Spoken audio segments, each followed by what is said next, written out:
திருவிடைமருதூர் என்று போற்றக்கூடிய இந்த மத்தியார்ஜுன மகாக்ஷேத்திரம் பிரகத்சுந்தர குஜாம்பிகை உடனாகிய ஜோதிர்மய மகாலிங்கேஸ்வர பெருமானுடைய அனுகிரகத்தோடும் இவ்வாலயம் தஞ்சாவூர் மாவட்டம் கும்பகோணத்தில் அருகாமையில் கும்பகோணத்திலிருந்து 10 கிலோமீட்டர் தொலைவில் இவ்வாலயம் உள்ளது. இவ்வாலயம் 3000 ஆண்டுகள் பழமையான இந்த ஸ்தலம் மிக பிரசித்தியானது. ஜாதகம்னு நம்மளுக்கு தான் கேள்விப்பட்டிருப்போம். அந்த ஜாதகமானது இந்த ஊரே ஜாதகமாக அமைந்த ஸ்தலம் இந்த ஸ்தலம் மட்டும்தான்.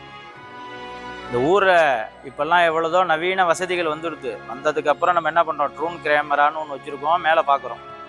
அப்போ மேலேருந்து பார்க்கும் பொழுது இந்த ஜாதக கட்டம் போல தான் இந்த ஊர் அமைப்பே இருக்கும். இந்த கட்டங்கிறது 12 ஸ்கொயராக இருக்கும், அதுதான் ஜாதக கட்டங்கிறோம். இந்த ஊரே ஜாதகமாக அமைஞ்சிருக்கும். அதனால தான் இந்த கோயிலுக்கு வந்தால் எந்த தோஷமாக இருந்தாலும் போகிறது அப்படின்னு எல்லாரும் நம்புறா, நடக்கிறது.